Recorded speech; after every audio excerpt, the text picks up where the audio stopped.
A paz do Senhor, irmãos. Estamos reunidos no nome de Jesus para buscar a sua palavra.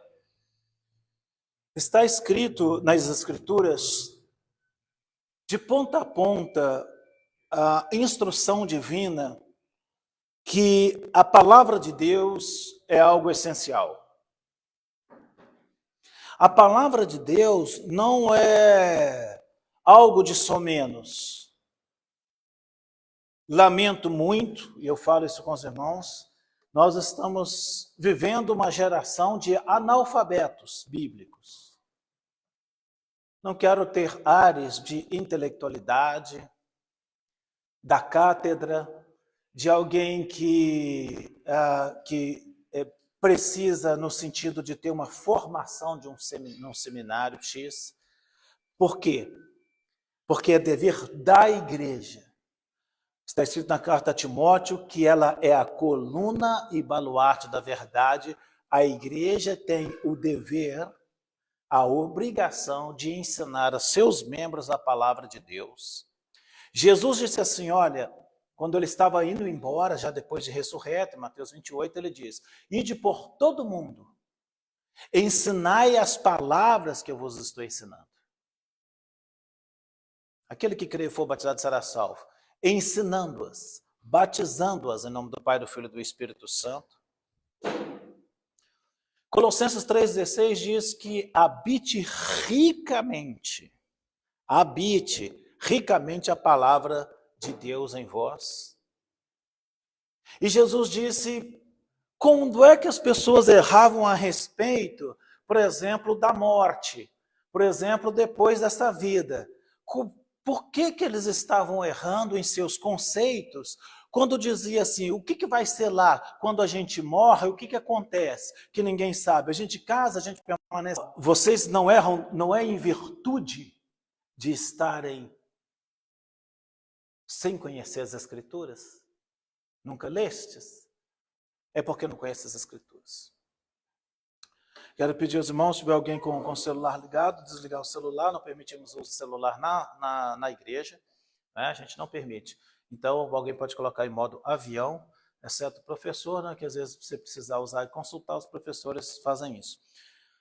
Nós vamos então, hoje, excepcionalmente, irmãos, nós vamos mudar o nosso tema. O nosso estudo é sobre o Evangelho de Mateus, versículo a versículo, e a gente hoje vai mudar, em virtude que o meu irmão está nos visitando, veio cuidar de nossa mãe, e ele vai estar ensinando sobre missões. Ele é um missionário, ele exerce essa função de missionário, né?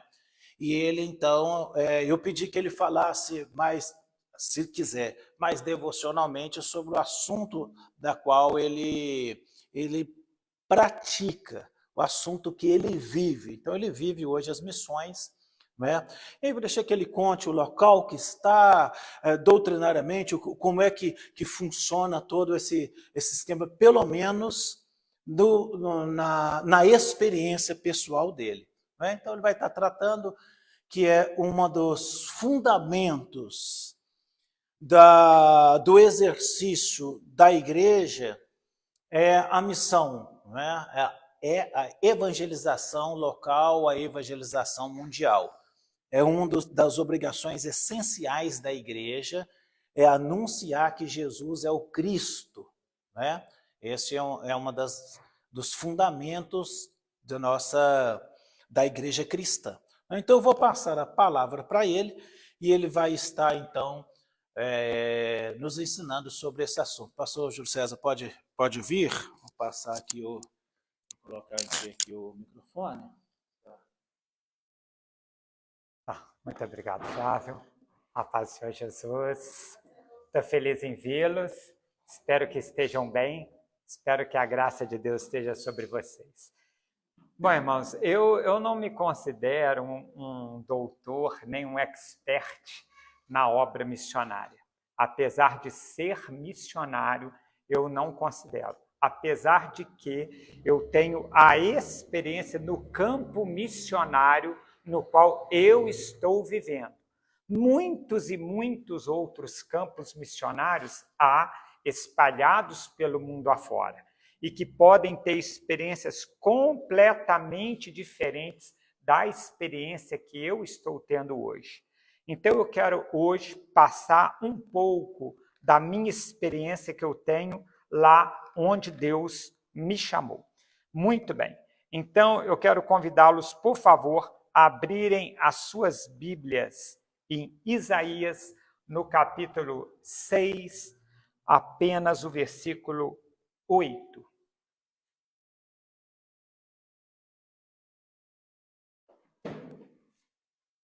Isaías, capítulo 6, versículo 8.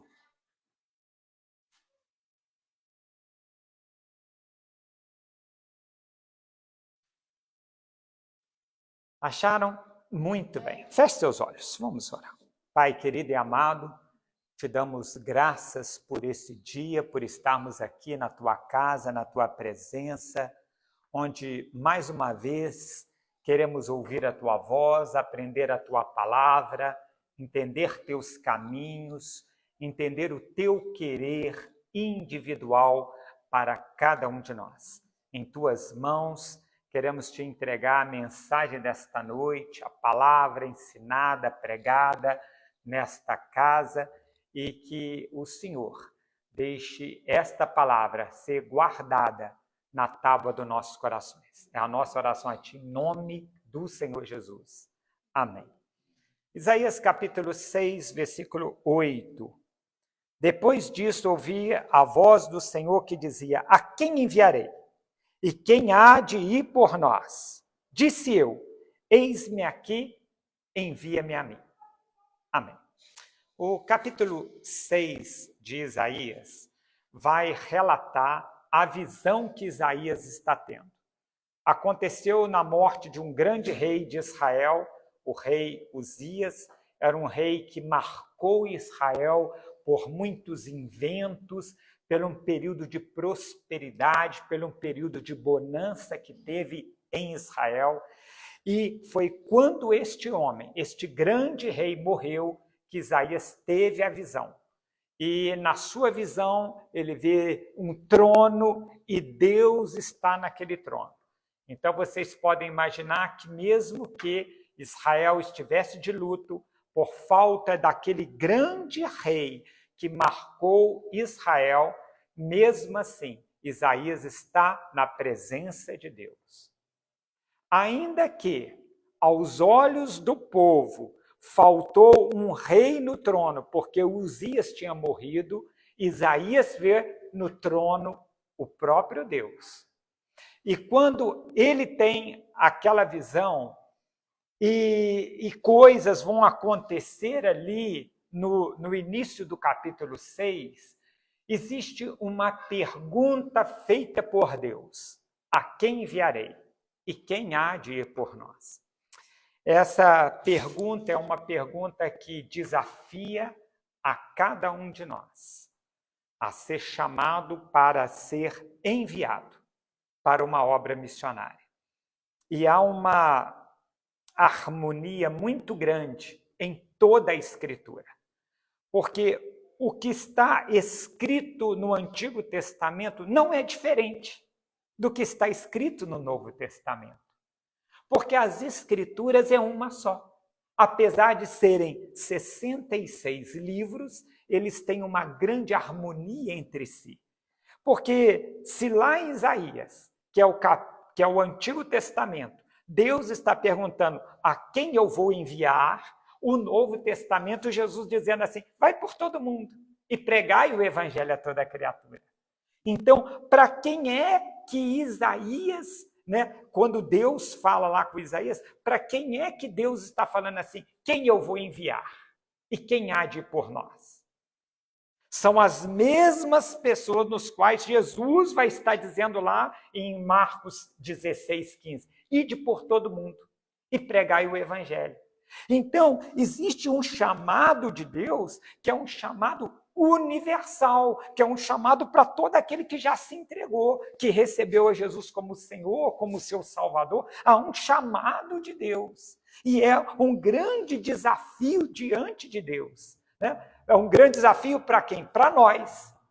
Porque a obra missionária no qual Deus está chamando Isaías é uma obra que muitas vezes é uma obra penosa, é uma obra difícil, é uma obra que poucos querem, que nem todos querem viver esta obra missionária, né?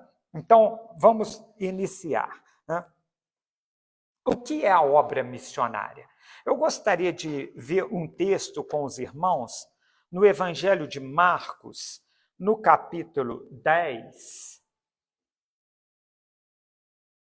e versículo 28. Marcos 10, 28.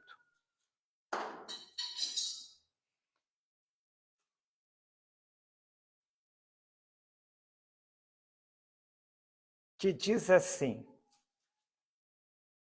Então Pedro começou a dizer-lhe: Eis que nós tudo deixamos e te seguimos.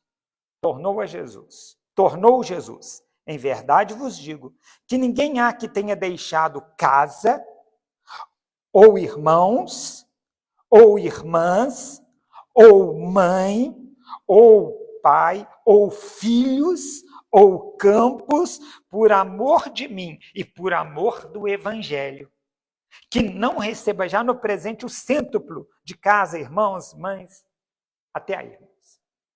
Então, Jesus está dizendo aqui um conceito da obra missionária. O que significa a obra missionária? Significa você renunciar, abrir mão, deixar para trás a sua vida, deixar para trás pessoas que você ama, deixar para trás as suas coisas, a sua cama, coisas que você gosta dentro da sua casa, a sua cidade, a sua família, ir para uma outra terra desconhecida, uma terra no qual você não tem parentes, uma terra no qual o clima é diferente do seu clima, que a comida é diferente da sua comida, que os costumes, talvez a forma de falar é diferente da sua forma de falar. Então, Jesus está dizendo aqui que a obra missionária, se eu pudesse então dar um significado, é exatamente o que ele está dizendo aqui em Marcos 10, 28, que é uma renúncia de tudo quanto você tem, e que você tem que deixar isso para trás para estar vivendo a obra missionária. E eu gostaria de perguntar aqui nessa noite, há alguém aqui que tem o desejo pela obra missionária? Isso já ardeu no teu coração? Você sentiu assim, puxa, eu quero um dia ser um missionário, eu quero um dia ir para a obra missionária. Há alguém que já sentiu isso? Já? Levanta a mão aí, só para eu ter uma contabilidade. 3. Muito, muito bem. Então, eu há muitos e muitos anos atrás, eu vou dizer assim, uns 20 anos atrás, eu tinha terminado, né, o estudo lá de teologia, e eu pensei assim, eu vou continuar indo à frente, né? Eu queria parar bem avançado no estudo. E eu estava no Rio de Janeiro na época, e eu fui começar um novo curso que estava acima do curso que eu já tinha feito. E sem que eu soubesse, né, comecei esse curso, e o curso era exclusivamente na obra missionária. E eu nem imaginava, irmãos, eu nunca pensei assim, a tal ponto assim, puxa, eu quero me preparar para uma obra missionária. Não foi dessa forma. Mas aí eu fiz 3 anos desse curso. E aí depois, eu sou militar do Exército, o Exército me transferiu para uma outra cidade, né, divisa do Brasil com o Paraguai, e eu não pude continuar ainda naquele estudo. Mas nos 3 anos que eu estudei, eu só estudei a obra missionária. E isso 20 anos atrás. Ou seja, naquela época, lá atrás, sem que eu tivesse plena consciência das coisas, Deus estava me preparando para a obra. Então, se cumpre aquele versículo lá em Filipenses 2,13, que Deus coloca em nós tanto querer quanto efetuar. Então, se hoje há no teu coração uma chama que arde pelo chamado missionário, essa chama pode ser de Deus. Por que pode ser de Deus? Porque há muitos desejos dentro do homem, concordam? Há muitos desejos, né? Posso falar assim, não, esse desejo é totalmente de Deus. Quando a gente tem o desejo por mentir, por fazer algo que Deus condena, é um desejo da carne. Mas quando eu quero fazer, puxa, eu estou sentindo um desejo de ir lá pregar para uma pessoa, né? Ir lá falar de Jesus, dar uma palavra de Deus para ela. Ah, não, isso é da minha carne, isso é da minha mente. Né? Claro que não, isso é de Deus, porque a sua carne não quer o que é espiritual. Vamos pensar, você acordou 3 horas da manhã, puxa, eu acho que eu deveria orar. Você acha que é a sua carne te chamando para orar? Você acha que é a sua natureza humana te chamando para orar? Ou você acha que isso é Deus te chamando para orar? Então, existe um chamado de Deus, e ele coloca esse chamado dentro dos corações. Então, quando Deus coloca isso dentro de nós, e isso vem de Deus, então, se eu me abrir, se eu me entregar para Deus, se eu realmente quiser viver isso, Deus irá me preparar para a obra missionária. E por mais que eu tenha me preparado, né, eu também fui militar muitos anos, mais de 30 anos, então eu achei que a minha preparação no exército iria muito me ajudar na obra missionária. Eu sou hoje missionário no Pará. Vou falar no coração da floresta amazônica, numa ilha, no meio da floresta, de tal forma que você não consegue chegar lá senão de barco.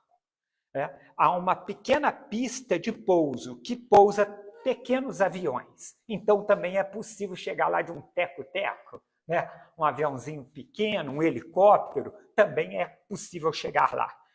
Então, eu, quando fui chamado para a obra missionária, isso foi aproximadamente agosto de 2022, eu estando lá naquela ilha, eu me senti preparado para a obra. Eu me senti assim, estou pronto para a obra missionária, né? Por 2 motivos. Primeiro, que eu já tinha estudado muito a área de missões, né? Que eu me preparei, vamos falar assim, mais de 3 anos na obra. E segundo que, quando eu vi lá aquela terra de grandes rios, de grandes árvores, de um calor intenso, de uma pobreza muito grande, de não ter o que comer muitas vezes, eu falei assim, puxa, eu estou no exército, então eu estou preparado para a obra missionária. Então, eu fiquei muito empolgado com a obra missionária. E a minha esposa, que já tinha sido missionária naquela área há mais de 8 anos, ela não estava tão empolgada quanto eu, a Cândida. Não estava tão empolgada quanto eu. E aí, eu achei estranho, né? Ué, por que eu estou tão empolgadinho e ela não está? E quando eu perguntei isso para ela, eu falei assim, olha, parece que você não está tão empolgado quanto eu, não. Ela falou assim, eu sei como que é. Então, a obra missionária, ela pode te surpreender. Porque você pensa assim, puxa, que gostoso, né? É a gente ir lá para uma obra missionária, vou lá pregar a palavra, seja onde for, seja no nordeste do Brasil, seja no norte, no meio da floresta amazônica, seja na África, seja na Europa, seja em outros lugares, né? Nossa, que gostoso, que bom. Mas, irmãos, não é assim. Muitas vezes a obra missionária é muito, muito espinhosa. Muito espinhosa. Eu estava dizendo aqui para os irmãos a respeito de Mateus 10, 28, que implica em uma renúncia. Implica em deixar coisas para trás. Implica em deixar coisas que você ama. Ali está Maria Alice. Maria Alice é a neta do pastor Flávio e da Zaninha. E vocês a amam, com certeza a amam. Então a obra missionária implica em deixá-la para trás. Abandonar ela. Abandoná-la em qual sentido? De não estar perto, de ir para longe e deixá-la aos cuidados dos pais, mas não aos seus cuidados. Então, a obra missionária, ela exige renúncia. E eu preciso dizer isso a vocês. A maioria de nós não queremos renunciar nem mesmo uma unha. Nós não queremos renunciar nem a nossa blusa. Nós não queremos renunciar o conforto da nossa cama. Nós não queremos renunciar aos nossos pais. Nós não queremos abrir mão de nada pelo Evangelho. Nós não queremos. Então, tem um homem que me chama muita atenção, né? E, na minha opinião, sem sombra de dúvida, um dos maiores, se não o maior do Velho Testamento, o homem chamado Moisés. Porque Moisés, ele foi criado no Egito. Ele foi criado na glória, ele foi criado no luxo, ele foi criado em tudo que era bom, em toda a ciência. Na minha opinião, ele era um guerreiro, na minha opinião, ele era um administrador, na minha opinião, ele era um historiador, era alguém com grande capacidade de escrever, de calcular, de fazer grandes obras. Talvez o próximo faraó do Egito, e só não foi o próximo faraó porque o sangue dele não era o sangue real, né? E tinha alguém que estava na frente dele. Mas se não fosse isso, Moisés era o próximo governador do Egito. Mas quando Moisés soube que o povo dele não era o povo do Egito, o povo dele era o povo hebreu, o que Moisés fez, irmãos? Ele deixou toda aquela glória, ele deixou todo aquele luxo, ele deixou todo aquele conforto que ele tinha lá para ser maltratado junto com os hebreus. Ora, o que é isso senão a obra missionária?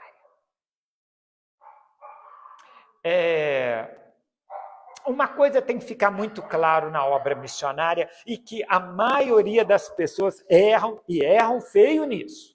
E você precisa abrir muito bem o seu ouvido para escutar isso, porque de tudo que eu disser aqui, se você guardar isso e apenas isso, você estará já muito bem. Ok? Vamos lá. A obra missionária não é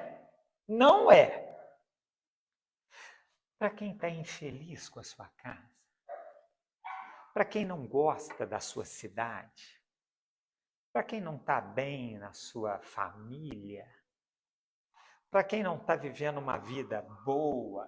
Nossa, minha vida está tão difícil. Eu estava no hospital. E quando foi antes de ontem, tinha a minha mãe estava hospitalizada e eu estava com ela e tinha uma moça lá também conosco hospitalizada. E essa moça, né, e conversando, né, com ela falou assim: me leva junto, me leva lá para a obra missionária. Então, muitas vezes, a obra missionária tem uma cara de um refúgio.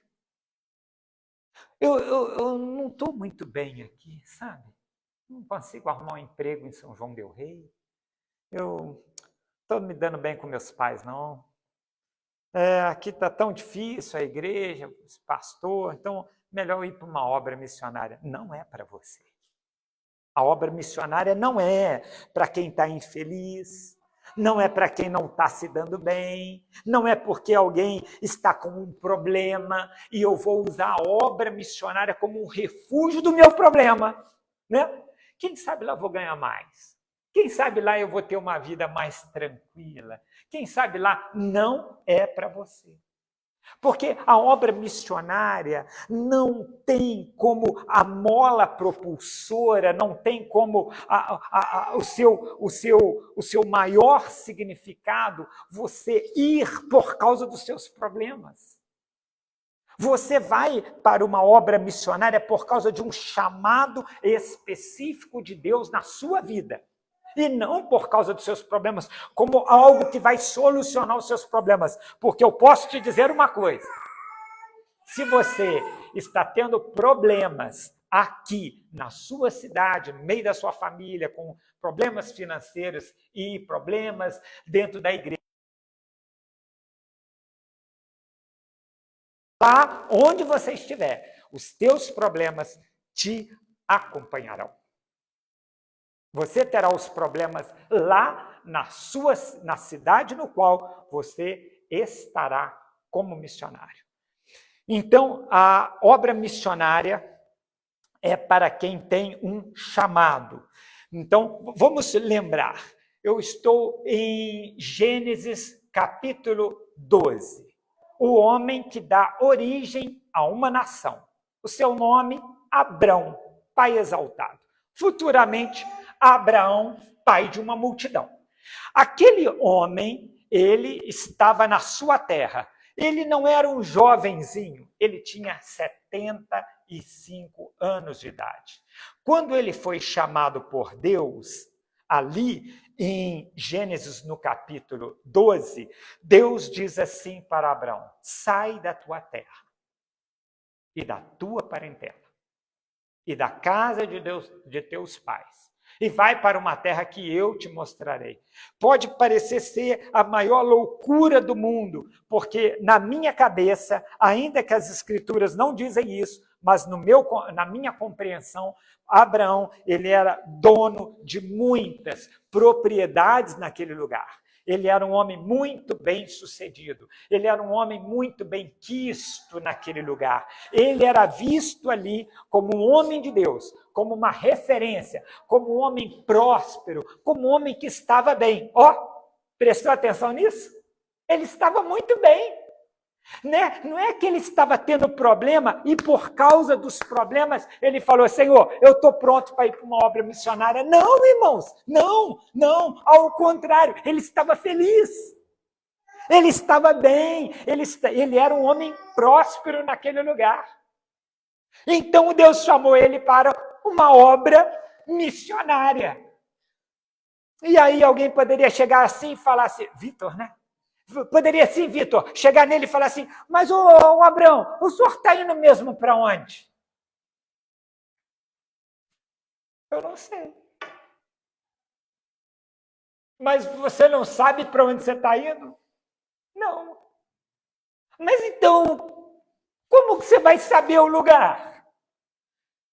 Há uma voz de Deus que vai me guiar.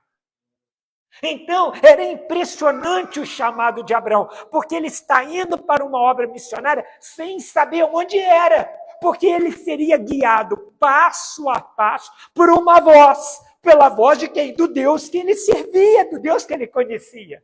Então era algo extraordinário, era algo que quem não tem a fé, quem não tem a relação com Deus, quem não tem intimidade com Deus, jamais vai entender isso. Imagina todo mundo, os amigos de Abraão, os amigos do mundo, né? Vamos dizer assim, aquelas pessoas que conheciam Abraão, mas que não tinham a fé dele. Poderia falar assim: você, tão bem sucedido. Olha, todo mundo aqui gosta de você. Você tem um comércio, todo mundo compra ou vende os seus animais, você produz, você é próspero, você vai deixar tudo por causa de uma voz? Então, você começa a entender que o texto lá de Marcos 16:15, e de por todo mundo, e pregar em meu evangelho a toda criatura, ou o texto lá de Mateus 28:19, 20, aquele chamado de Deus, que Deus dá aos discípulos, e o mesmo chamado de Isaías 6:8, é um chamado que Isaías cumpriu, que Moisés cumpriu, que Abraão cumpriu. E sabe o que me admira? Me admira assim. Deus deu aquela visão a Isaías. E se Deus desse essa visão a você? E se você estivesse lá naquela visão? Porque se você recordar o texto, O texto não vai dizer: ô Flávio, eis que estou te enviando. Ô Vitor, eis que estou te enviando. Isaías, estou te enviando. Não, irmãos, não é isso. O texto em Isaías 6,8, Deus pergunta assim: a quem eu vou enviar? E quem há de ir por nós? A mesma pergunta feita por Deus a Isaías é a pergunta que Deus faz para nós. A pergunta que Deus está fazendo para o Júlio, mas está fazendo para a Zaninha, mas que está fazendo para o Vitor, que está fazendo para o Flávio, que está fazendo para cada um, a Laura, fazendo para cada um dos irmãos. É a mesma pergunta, irmãos. E aí, quando Deus, vamos pensar assim, que Deus falasse assim, que quem quiser, levanta a mão, por favor. Quem é que eu vou enviar e quem há de ir por nós? Levanta a mão, por favor.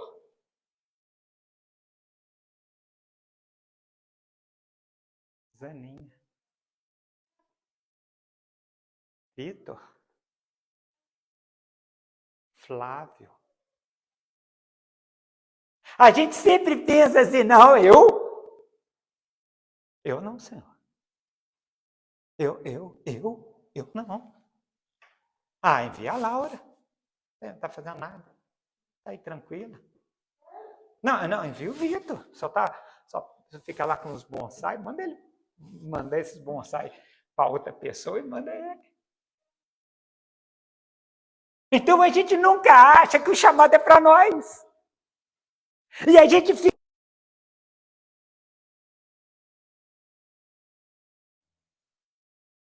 E se você me perguntasse assim, pastor Júlio, você que está vivendo a obra missionária, o que mais você sente falta? O que é mais difícil para você na obra missionária? Se você pensar assim, gente, o que é mais difícil na obra missionária? Não vou ler para vocês. Me permita ler um texto para vocês. Aí eu vou para Mateus, capítulo 9, versículo 37. Aí você vai falar assim, pastor, isso é o mais difícil? É o mais difícil. Mesmo que lá eu tenha diversas dificuldades. Se eu pudesse nomear da dificuldade número 1, a pior, a mais difícil de todas, eu mostraria para vocês Mateus capítulo 9, versículo 37. Que diz assim, e então se dirigiu aos seus discípulos, a seara, na verdade, é grande, mas os trabalhadores são poucos. Não tem, irmãos. Não tem. Pode parecer um pouco de soberba da minha parte falar dessa forma, mas não tem. Não tem quem quer ser enviado. Não tem. A obra missionária está aberta. Os campos estão brancos. Deus está chamando pessoas para renunciarem às suas vidas, os seus bens, sua família, para irem para um lugar no qual Deus as está chamando. E eu tenho certeza que desde o Antigo Testamento, desde o chamado de Abraão, desde o chamado de Moisés, desde o chamado de Jesus aos seus discípulos, desde o chamado do que está escrito no Novo Testamento e que está já distante de nós 2000 anos, ou mais. A seara é grande, mas ninguém quer ir. Então, a minha maior dificuldade hoje no campo missionário é não ter pessoas. Não ter pessoas que dividem o fardo comigo. Não ter pessoas que queiram pregar comigo. Não ter pessoas que querem ir lá no Rio Curupaxi e assumir aquilo lá como a responsabilidade dele para aquela obra. Então, a maior dificuldade de todos os projetos missionários que há naquela cidade chamada Afuá, no Pará, e tem outros projetos missionários lá, e é unânime a opinião de todos os líderes dos projetos, é que a seara é grande, mas poucos são os ceifeiros. As pessoas não querem ir para a obra missionária. As pessoas não querem deixar os seus bens, as suas casas, o seu conforto, a sua família, para um chamado de Deus. Nós estamos muito felizes na onde estamos. Quando em Mateus capítulo 17, Jesus e 3 apóstolos sobem a um monte, lá eles têm uma visão. Aparece para Jesus Elias e Moisés. Mas a palavra de Pedro é: bom Senhor, que estejamos aqui. Vamos fazer 3 tendas, uma para o Senhor, uma para Moisés e outra para Elias. Então, como é gostoso ficar aqui, né? Aqui eu tô no controle das coisas. Quando Deus chama Abraão para a obra missionária, é um chamado no qual o controle não estará mais nas tuas mãos, Abraão. O controle estará nas minhas mãos. E você irá para onde eu te mandar. Não será a tua escolha. Não será os teus desejos, serão os meus desejos. A gente acostumou a ser o motorista do nosso carro. E a obra missionária é mais ou menos assim: olha, você pode deixar de ser o motorista? Quem vai ser meu motorista? O Senhor. Mas o Senhor vai ser meu motorista? Aí você entra no carro. Aí Deus liga o carro e começa a andar. Aí você vê que há uma possibilidade de ir para a direita ou para a esquerda. Aí você fala assim: Senhor, vira à esquerda. Aí Deus fala assim: não. Aí você vê Deus virando para a direita. Aí você fala: não, Senhor, era para a esquerda. Aí vocês estão andando, você vê uma situação meio que de perigo, você fala assim: acelera o carro. Deus freia. Senhor, o senhor está freando, é para acelerar. Aí o carro continua andando de novo e, de repente, lá na frente, você vê o negócio e fala assim: nossa, que beleza, Senhor, dá para dar uma paradinha? Deus acelera o carro. Então, quando você vai para uma obra missionária, você perde o controle da sua vida. Ela sai do controle das tuas mãos e você entrega este controle nas mãos de Deus. Então, na minha concepção, a obra missionária, ela está no auge de uma entrega do ser humano a Deus. Porque uma coisa é você se entregar para Deus e continuar com a sua vida, continuar com a sua casa, continuar com seus bens, continuar com as suas coisas, continuar na cidade que você ama. Irmãos, eu vou ser sincero para vocês. Eu estava no BH e eu comecei a olhar o preço das coisas, porque é muito diferente da onde eu estou vivendo. É muito diferente. E aí eu vi o preço do alho a 18 e alguma coisa. E eu fotografei. E eu falei: gente, o alho é R$40. Eu vi cenouras boas. Lá eu compro cenoura podre. Eu vi várias alface com alface cheinha.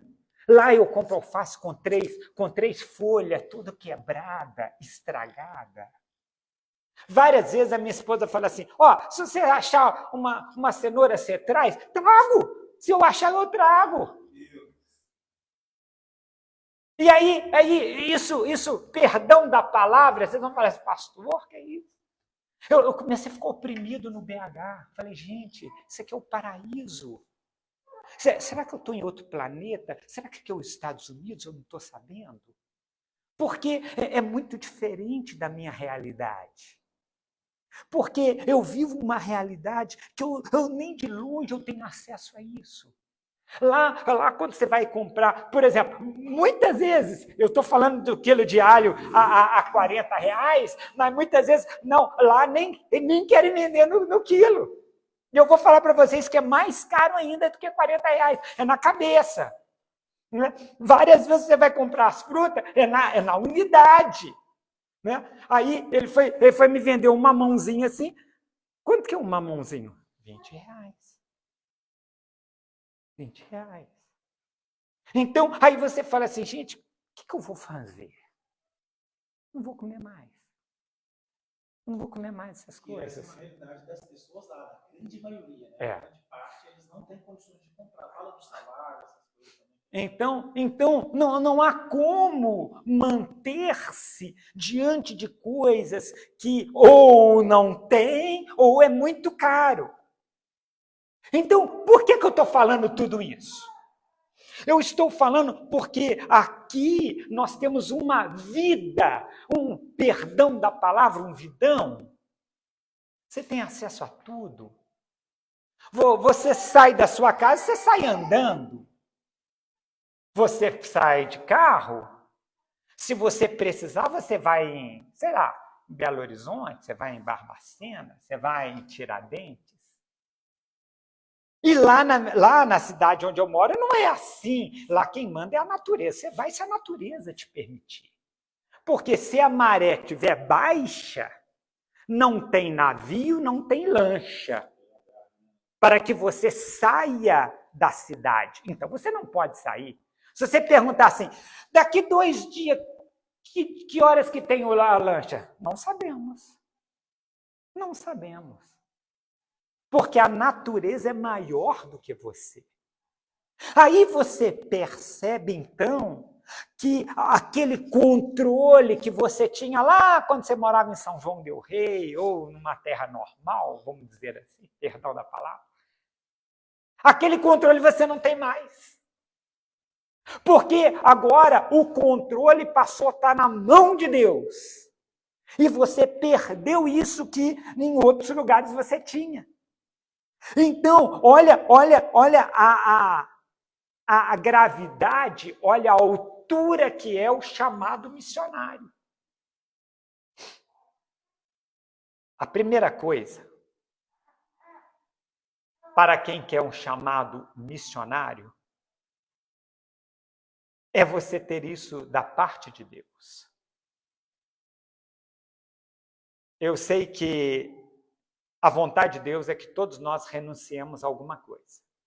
Não existe como você ser de Jesus e não abrir mão de nada. Não tem como. Não tem como eu querer abraçar o mundo e eu querer abraçar a Jesus. Não tem como. Ou você agarra uma coisa e abre mão da outra, ou você não terá as duas coisas. Quem quiser Deus de fato e de verdade, abrirá a mão do mundo. Não tem como você ter as duas coisas. Ok. Então, nós estamos no primeiro degrau. Eu já abri mão das coisas, do mundo. Mas apesar de eu ter aberto mão do mundo, aberto mão do meu pecado, eu agora estou dentro da casa de Deus. E há então um segundo degrau, algo que Deus está chamando algumas pessoas para isso. Então, que é uma obra missionária. No qual eu não estou abrindo mão do meu pecado mais. Não é isso. Eu estou abrindo mão da minha família. Eu estou abrindo mão das coisas que eu gosto, das coisas que eu amo, das coisas que que me dão prazer, não estou falando prazer do pecado, mas no qual eu me agrado. Quando eu fui chamado para a obra missionária lá em Afuá, eu precisava ir de avião. Eu estava morando na cidade de Ilhéus, na Bahia, e eu precisava voar de Ilhéus, na Bahia, até a cidade mais perto lá, que é a cidade de Macapá. Macapá, capital do Amapá. Mas eu estava indo para o Pará. Mas a cidade mais próxima que eu poderia parar para andar o menos de barco ou de navio era Macapá. E Macapá é uma ilha. Você não chega de carro, não há acesso. Também está no meio da floresta amazônica. Então, eu só podia levar em malas. E cada mala extra no avião é muito caro, né? Então, você tem a primeira mala R$120, a segunda mala já uns 180, a terceira mala 250, a quarta mala a R$500, mais ou menos isso. Então, a cada mala extra, você paga a mais. Muito bem. Então, eu peguei tudo que eu tinha, eu sabia que eu estava indo para a obra missionária, e tudo, imagina o que você tem, né? Eu já sou um homem velho, né? Velho, perdão, né? Eu tenho 53 anos, então a gente já vai juntando treco em casa, concorda comigo, né, Zaninha? Você vai juntando coisas em casa, coisas que você gosta, de repente tem uma caixinha de som, de repente tem um tecladinho, de repente tem uma guitarrinha, um baixo, tem algumas coisas assim, tem uma Bíblia que você gosta e tudo. E aí a gente começou a selecionar, eu me lembro que eu coloquei assim na sala e eu ficava pensando assim, será que eu posso levar, um exemplo, esse pandeiro? E aí eu montava a mala e eu coloquei lá uma balança e eu ficava pesando, porque cada mala não podia exceder a 23 quilos. E eu, olhando para as malas, a gente estava levando 5 malas, eu e Cândida, e eu pensando assim, gente, toda a minha vida, de tudo que eu juntei, está em 5 malas. E eu vou falar uma coisa para vocês, não sei se vocês têm ou não experiência. Uma mala enche numa rapidez. Um tanto de roupa, não pode, não pode, não pode, não pode. Um tanto de coisas que eu queria levar, eu não levei. Então, o chamado missionário exige uma renúncia muito grande. De coisas que você ama, de coisas que você gosta, de coisas que você tem ali, né, meio que um carinho, né? Aí você fala assim, puxa, mas eu gosto tanto, mas isso aqui é impossível de levar. Não, mas isso aqui que eu gosto tanto é impossível de levar. Eu sou meio apegado a livros, né? E eu tinha lá, né, as 2 versões lá do Champlin, as 3 versões do Champlin, né? O Novo, o Velho Testamento, o Novo, o Velho, comentado, mais a enciclopédia, né, que dá um total assim, mais ou menos um tanto assim de livros grandes, né, tudo ficou para trás. Todas as minhas Bíblias ficou para trás, senão uma Bíblia eu levei, eu me dei o luxo de levar uma Bíblia que era a minha predileta, o resto ficou tudo para trás. Então a obra missionária é uma renúncia do seu coração. É uma renúncia de coisas que você ama, de coisas que você gosta. Sabe, eu queria me experimentar. Eu queria me provar a mim mesmo. Eu vou te explicar o que eu estou dizendo. Eu tinha uma vida muito boa mesmo, em Ilhéus. Muito boa mesmo. Então, eu tinha um carro automático, um carro muito bom, eu tinha um vidão lá, muito bom, eu e Cândida, nós não temos problema financeiro, então a gente tinha uma vida muito boa. E eu não queria mais aquilo. Eu queria me despojar daquilo, eu queria tirar aquilo de mim, eu queria uma vida pobre, eu queria morar num lugar pobre, eu queria ter ter uma vida simples em todos os sentidos, para ver o quanto o material faria falta dentro de mim. Eu queria me provar para saber se realmente eu amava o que é material, se eu amava o dinheiro, se eu amava os bens, se eu amava aquelas coisas, ou se eu conseguiria ficar sem tudo aquilo. Aí se você hoje olhar lá a minha vida e falar, vai chegar, o pastor anda nessa bicicletinha velha, quem tinha um carrão daquele automático? Quem tinha um vidão daquele agora numa casa de madeira, que barata anda para cima, para baixo, que rato anda e tudo. Você trocou a sua vida lá por essa? Foi isso que eu fiz. Aranhas, cobras. Aí você vai falar assim, isso é loucura. E é mesmo, irmãos, como era loucura lá em Gênesis 2, quando Deus falou com Abraão, sai da tua terra e da tua parentela.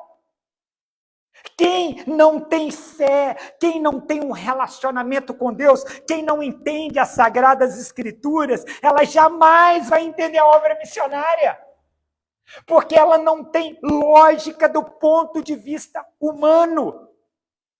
Ela é totalmente avessa ou contrária a tudo quanto o ser humano quer e pensa. Então, por que eu estou dizendo que você precisa, em primeiro lugar, ter um chamado de Deus? Porque você pode se decepcionar. Você pode chegar lá e essas coisas te fazerem tanta falta e ficar aquele buraco dentro de você e você está lá na obra missionária com cara triste, desanimado, como se tudo estivesse te faltando e você não iria prosperar naquele lugar. E eu não estou falando de prosperidade no sentido de financeiro, no sentido físico, material, não nesta área, mas eu estou falando prosperar no sentido de realizar a obra no qual Deus te chamou para fazer naquele lugar. Você não iria prosperar. Porque como eu posso estar lá naquela cidade, ai, que peso. Ai, que tristeza. Nossa, saudade do meu carro. Ai, que saudade da minha cama, aquele colchão macio, aquele clima bom, ai, que saudade. Então, o chamado missionário é um abandono a essas coisas. Então, essas coisas não podem estar dentro do teu coração e dominar a sua vida. Porque se elas dominarem a sua vida, o chamado missionário não é para você.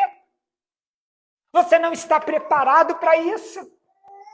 Você não pode pensar na obra missionária. Então, aí você mais uma vez vai se lembrar de Mateus 9,37, porque a seara é grande e poucos são os ceifeiros. Por quê? Porque ninguém quer deixar, irmãos. Naturalmente, não é lógico a obra missionária. Existe uma abnegação, existe uma renúncia, existe um não que você tem que trazer para dentro de você, para que você viva aquilo. Eu disse para os irmãos que eu tinha estudado. Eu estudei e eu me julguei apto para a obra missionária. Eu falei, gente, parece que eu estou no exército novamente. Eu já tinha saído do exército, já tinha assim, mais ou menos 1 ano. E eu servi o exército 32 anos e meio. Então eu achava que eu estava preparado para aquela obra. Estava preparado espiritualmente em relação às escrituras, àquilo que eu já tinha estudado. Estava preparado fisicamente por aquilo que eu tinha de experiência no exército, porque eu já tinha servido na cidade de Manaus, com grandes rios, subi na Peconha, um clima muito quente, muito úmido, então eu me julgava meio preparado. E aí, ao chegar em Afuá, e alguns meses se passaram, e a obra pesou ao extremo nas minhas costas. E eu percebi que nenhuma preparação é o suficiente para a obra missionária. Que você nunca estará 100% preparado para a obra. Não estará. Quando Deus chamou Abraão lá em Gênesis 12, que ele saiu da sua terra e foi para uma outra terra, eu tenho certeza que ao chegar ali, havia experiências novas para Abraão viver, nos quais ele não estava preparado. Mas que ele sim venceria. Como? Dando as mãos a Deus, ouvindo a voz de Deus, recebendo de Deus graça, se esforçando. Sim, aí ele poderia vencê-las. Porque muitas e muitas pessoas vão para os campos missionários e voltam de lá completamente desanimados. Se eu pudesse dar um conselho a vocês que desejam ir para uma obra missionária, vamos supor que vocês queiram ir para a cidade de Afuá, no Pará, e vocês queiram lá ser missionários porque há um chamado de Deus para a vida de vocês. Eu recomendaria fortemente que você fosse para lá e passasse lá comigo mais ou menos ali 1, 2 meses, vivendo aquilo. Sentindo a vida naquele lugar. Para que você, diante de Deus, numa intimidade que é exclusiva entre você e Deus, que não tenha interferência de um pastor, que não tenha um conselho de um amigo, que não tenha uma palavra de uma pessoa da sua família, que não tem. Mas é algo exclusivamente entre você e Deus. E você ali tivesse a certeza, esta obra é para mim. Ou você chegaria à conclusão, esta obra não dá para mim. Então, para hoje, quem quer ir para uma obra missionária, quer no Brasil, quer fora do Brasil, quer onde for, eu aconselharia fortemente, se é que isso é possível, né? Talvez não seja possível para todas as situações, que você vá ao lugar, que você viva ali 1, 2 meses, para você entender claramente, é para este lugar no qual Deus me chamou. Eu vou te explicar por quê.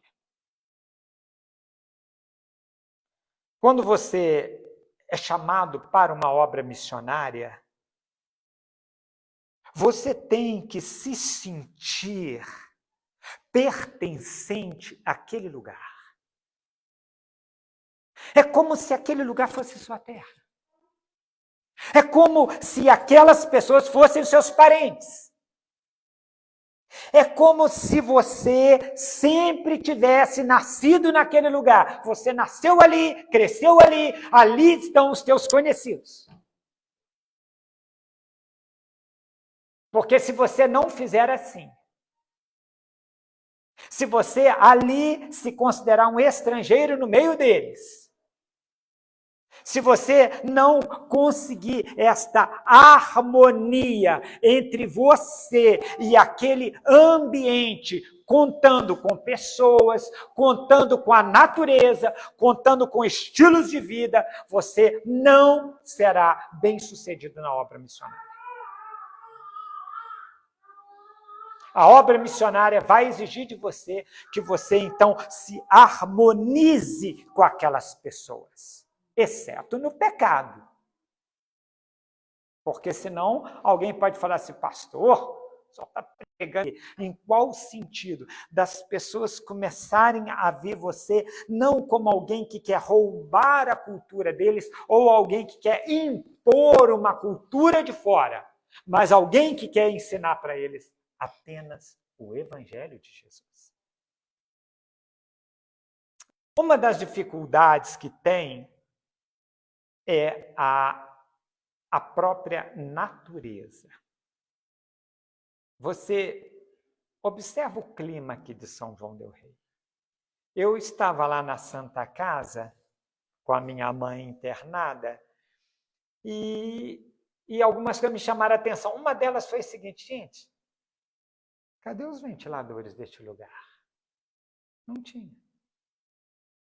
Cadê o ar-condicionado deste lugar? Não tinha. E por que não tem o ar-condicionado nem o ventilador? Porque existe um clima aqui que é um clima muito favorável às pessoas. É um clima que ele é mais tendencioso a ser agradável. Ainda que você fale assim, não, pastor, mas eu não gosto muito desse frio, não. Mas você com uma leve blusa, uma leve casaco, você resolveu a sua vida. Lá onde eu moro, no Pará, quando dá 3, 4, 5 horas da tarde, a minha cama está quente, mas quente. As paredes estão quentes, mas quente a ponto de te sufocar. Quente a ponto de, às vezes, você se sentir meio mal, de você falar assim, olha, não tem condições de eu entrar no meu quarto. Por exemplo, vamos pensar de eu dormir aqui nesse calor sem que haja ou um ar ou um ventilador. Então, algo que é o degrau na altura de uma gilete, o clima, só o clima pode você desanimar da obra missionária. De temperatura hoje aqui está 14, lá, você ligou lá, estava... Eu falei com a Cândida agora, aí ela falou assim, tá igual aqui, né? Vocês estão aqui a 14? Aqui só está 20 graus acima, só está 34 graus. Tá quase igual aqui, né? Tá quase igual aqui. Enquanto aqui você dorme gostoso, né? Você põe uma cobertinha, ai, que gostoso, não quero nem sair da minha cama, né? Lá você quer, né? E tal. E quando você, né, fica meio sem nada, aí os pernilongos, que eles chamam de carapanã, né, estão ali em cima de você, sugando o seu sangue. Então, você fica entre o calor, os mosquitos, o vento do ventilador, que às vezes você te incomoda um pouco. Então, só a natureza já é um obstáculo para você. E outras coisas lá também são obstáculos, como eu disse, porque lá o rio Amazonas, ele está relativamente perto do oceano, se eu não estou enganado aqui nos cálculos, mais ou menos 30 quilômetros do oceano. Então, o oceano, por causa das luas, ele sobe a maré e desce a maré todos os dias. 2 vezes por dia essa maré sobe, 2 vezes por dia essa maré desce. Então, todos os rios correm para o mar, certo ou errado? Certo, todos os rios correm para o mar, não em Afuá. Em Afuá, não. Porque quando lá acontece a subida da maré no oceano, a água volta do oceano para dentro do rio, fazendo com que o rio que corria, vamos supor, nessa direção daqui para lá, agora, com a alta da maré, ele corre de lá para cá. Então, conforme a hora do dia, o rio está correndo para baixo ou o rio está correndo para cima. E isso faz com que essa maré oscile. A oscilação da maré faz com que os navios e as lanchas só saiam de Afuá quando esta maré dá alta. Porque quando a maré está baixa, ou seja, o rio está correndo para o mar, o navio ou a lancha está praticamente encalhado no meio da lama.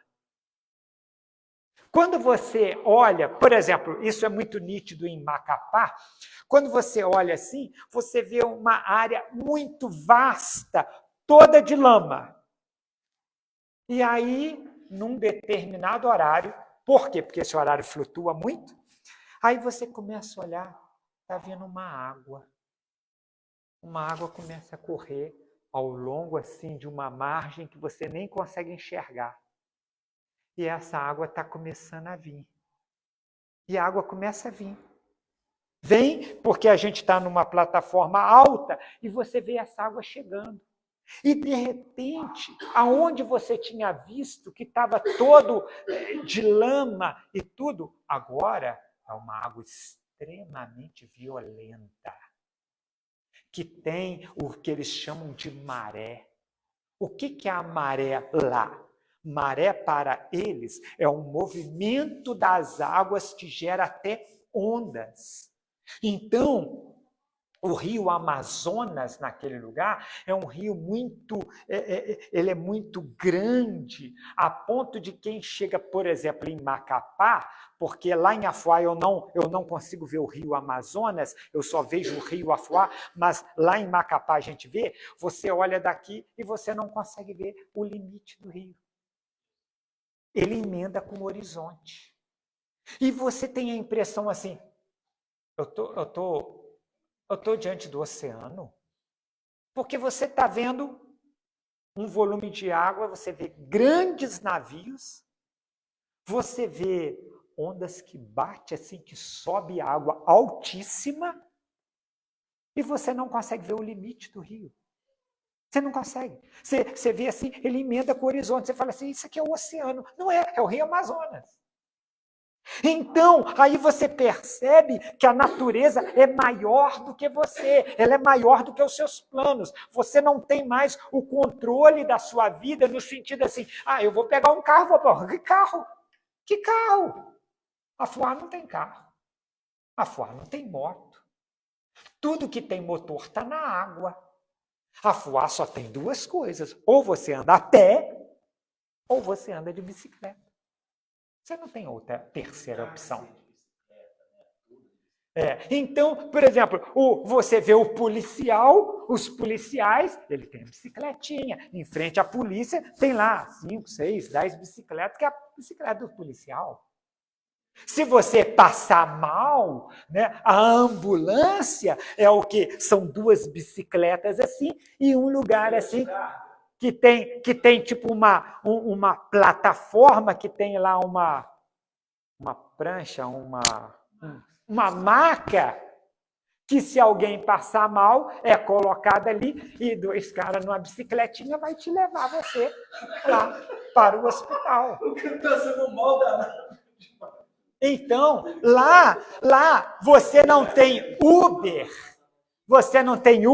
mas você tem algo chamado bicitaxi, que eles criaram, é como se fosse 2 bicicletas juntas, então eles colocaram tipo uma capota, alguns inventam até umas luzinhas, alguns colocaram um volantinho, alguns colocam até uma buzininha, né? E pedalando, e você que está do lado aqui, cabe 4 pessoas, o motorista, um do lado e 2 na frente. E tem um pedal para você também. Então, você paga ele e você vai pedalando. E é isso que tem. É o bicitaxi. Então, aí você que está acostumado com a sua vida, né, com uma outra vida, com outro estilo de vida, ao chegar neste lugar, algo pode te chocar. Algo pode ser forte demais para aquilo que você gostava ou para a sua realidade. Lá, eles também falam muito diferente de nós. Muito diferente. Aí você vai falar assim, pastor, mas lá é o Brasil, aí. É o Brasil.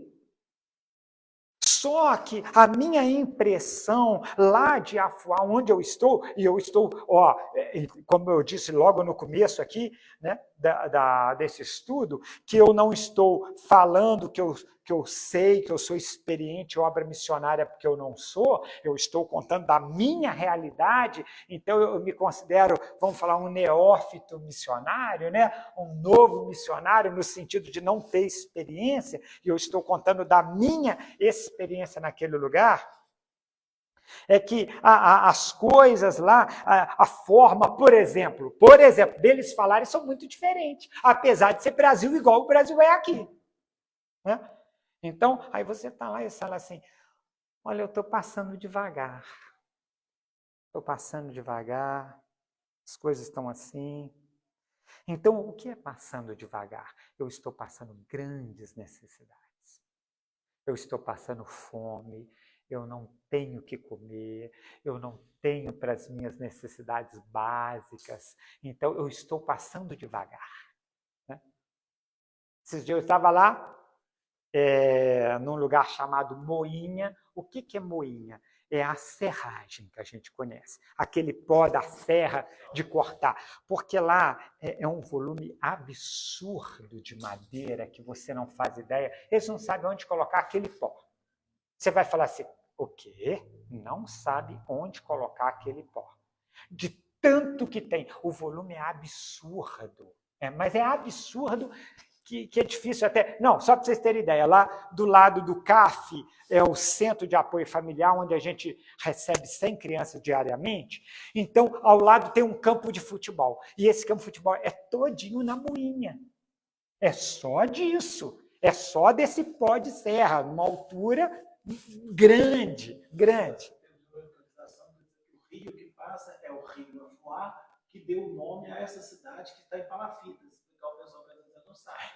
Que está no estado do Pará, às margens do Rio Afuá, em Palafitas, não é na terra firme, em Palafitas, explicar porque eu acho que tem... porque lá é assim, lá nós não temos acesso à terra. Então você nunca pisa na terra. Você não tem acesso à terra. Por quê? Lembra que eu disse para vocês que o rio volta quando há o aumento da maré nos oceanos? Quando o rio volta, ele enche a cidade. Então, tudo fica debaixo d'água.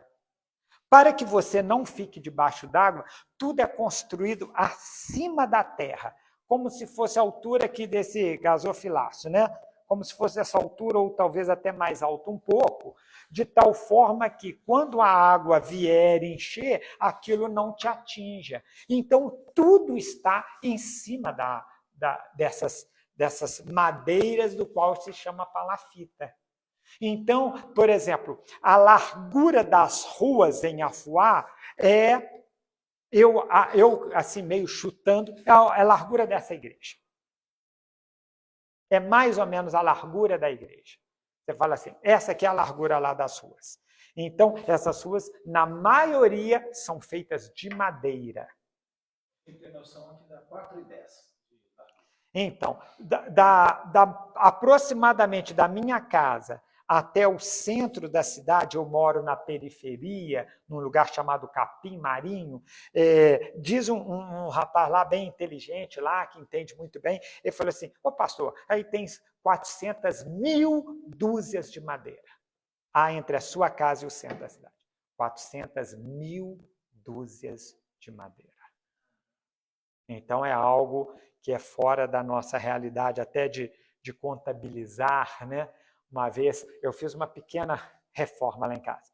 Pequena mesmo, irmãos, quase nada. Algumas madeiras aqui, outras madeiras ali, outras madeiras lá no CAF. Né? E aí eu fui na serraria no qual eles estavam preparando a madeira que eu ia comprar. Né?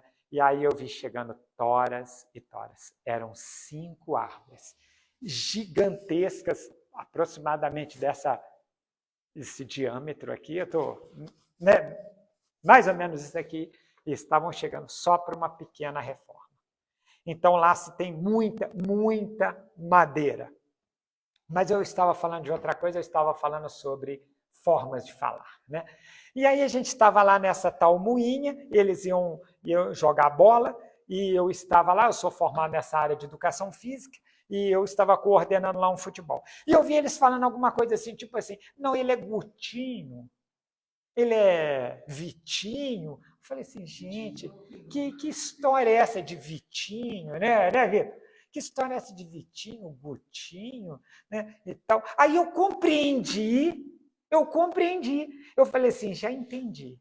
Eles estão falando sobre algo pequeno no meio de grande. Tipo assim, é como se uma criança pequena estivesse jogando no meio de crianças grandes. Aí depois, lá em casa, a Canda falou assim, não é isso não, é ditinho. Ah, entendi. Então, quando uma coisa é pequena, perto das grandes, é um ditinho. É ditinho. Né? Então, assim, eles têm uma forma de falar, né? Por exemplo, empreitar. Eles falam empleitar. Empleita, igual, né? Empleita. Eu estou empleitando, né? Eles falam buiar. Então, uma coisa está flutuando, está buiando, né, pastor? Está buiando. Está buiando. Então... Compara com babulagem. Babulagem. Eles não sabem. Pergunta o que é babulagem, você sabe. Babulagem. Alguém saberia dizer o que é babulagem? Babulagem é como se fosse a pirraça da criança. Então, seria isso, a babulagem. Então, quando você vai para uma obra missionária, olha que eu estou falando do Brasil, né? Imagina se fosse em outro país, no qual todo o idioma é diferente, né?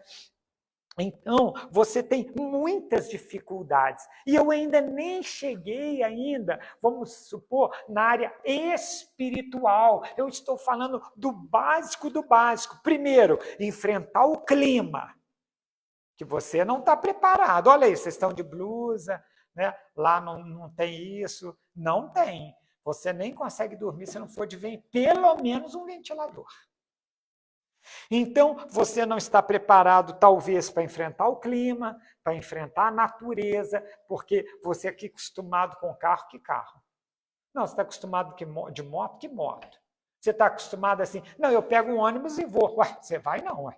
Você vai se a natureza te permitir, e agora não tem não. Um dia eu fui sair de lá, de Afuá, eu falei assim, gente, eu preciso ir para Macapá. Aí eles falaram assim, sexta, sábado, domingo não vai ter barco. Vai estar exclusivo para um outro evento deles lá e não tinha barco. Ou seja, você não vai sair.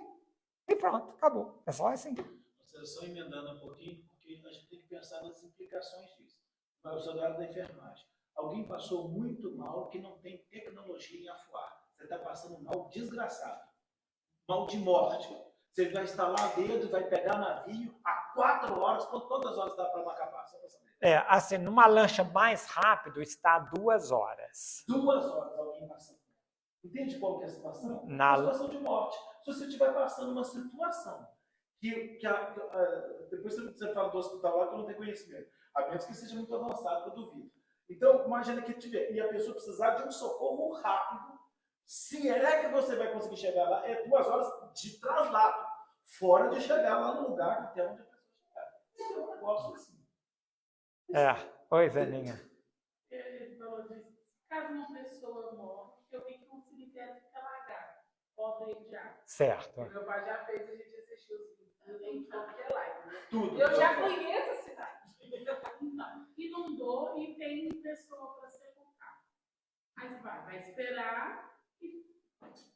Aí existe um lugar lá mais alto, tipo tem um lugar lá que você pode meio que alugar para deixar lá o morto até que a maré baixe e seja possível sepultar. E se você chegar lá, de acordo com a hora que você chegar, tudo estará debaixo d'água. Todas as pessoas que foram enterradas estarão debaixo d'água. Fica tudo debaixo d'água, tudo é inundado. Muito bem. Então, você começa a perceber, pelas coisas que eu estou dizendo, que não é fácil a obra missionária. Né? Então, a gente está falando de todas essas coisas e ainda tem assim outro problema, alimentação. Então, por exemplo, quando eu cheguei aqui, eu falei com vocês ali do BH, né? E eu olhei, eu falei assim, gente, sabe? Eu falei assim, gente, eu posso comprar uma maçã? Puxa, eu posso comprar uma pera. Gente, eu posso comprar um alface. Gente, aqui tem couve. Gente, olha que cenoura linda. Nossa, olha esses tomates. Não é tomate podre, eu posso comprar um tomate. Né? Então, são coisas que você talvez não tenha na obra missionária. Eu estou falando na minha experiência. Então, é algo que se você não tiver extremamente preparado para abrir mão, você não vai conseguir prosperar. Você vai chegar lá e vai ficar oprimido. você vai ficar triste, você vai ficar com saudade.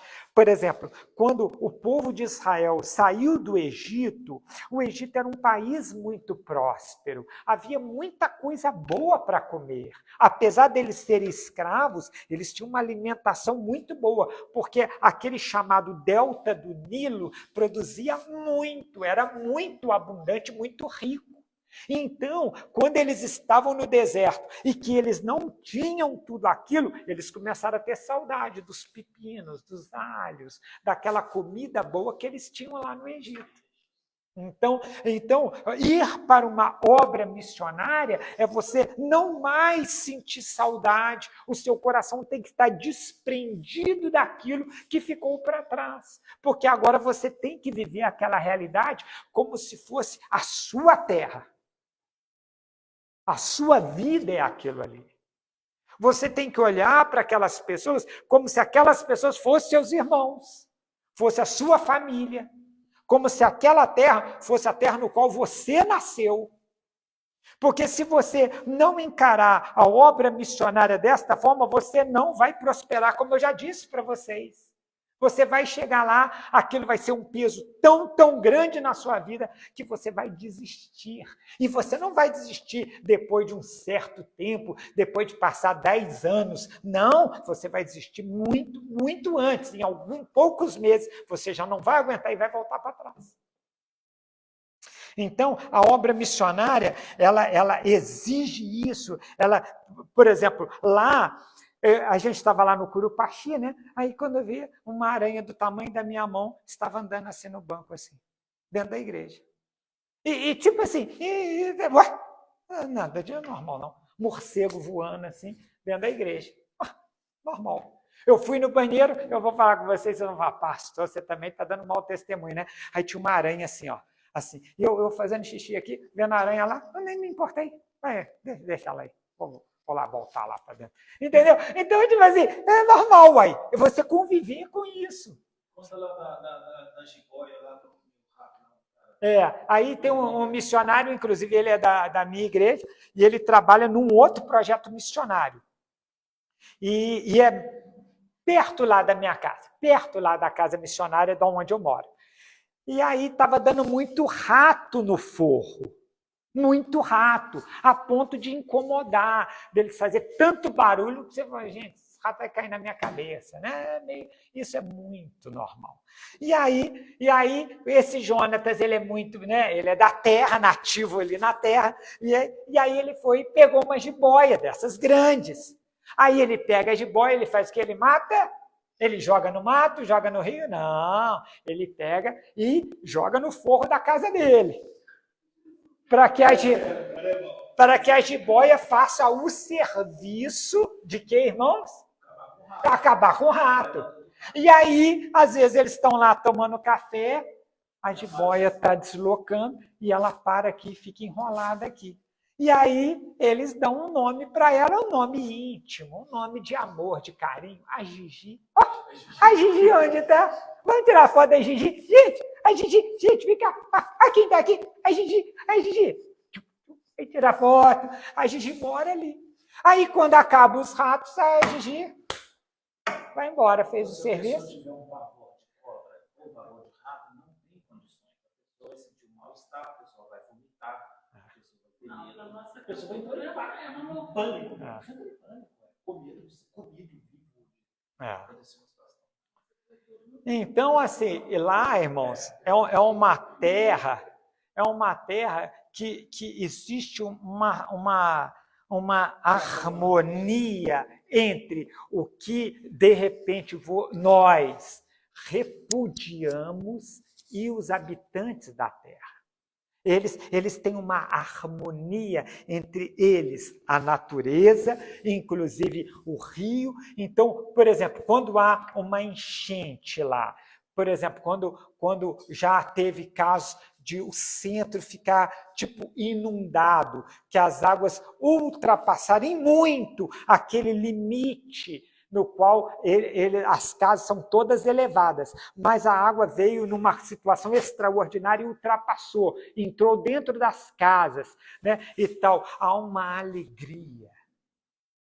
Em vez de ficar desesperados, eles estão alegres com Vocês precisam ver quando, por exemplo, há essa subida da maré, né? Então aí todo mundo vai para o rio, eles ficam nadando no rio, né? Eles chamam tomar banho, né? Então eles vão tomar banho no rio, há uma alegria nas crianças, eles vêm correndo de rampas, que eles chamam de trapiche, e pulam na água, e você vê assim uma alegria tão grande, a água é barrenta, mas eles amam.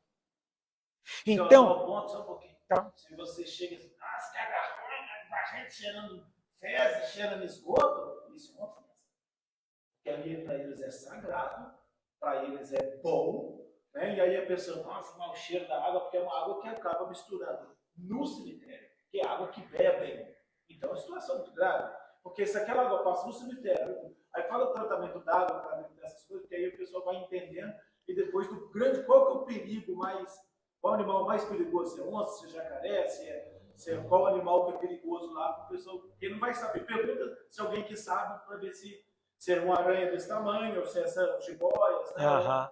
Então, irmãos, lá, eu tô dizendo para vocês aqui, que existe uma harmonia muito grande entre a natureza e os habitantes da Terra. Eu não posso lá me assustar, fazer cara de nojinho, fazer cara de medo, fazer comentários indevidos da Terra, né? Imagina assim, alguém chega aqui e fala assim, nossa, que clima horrível, né? São João del Rei é ruim, hein?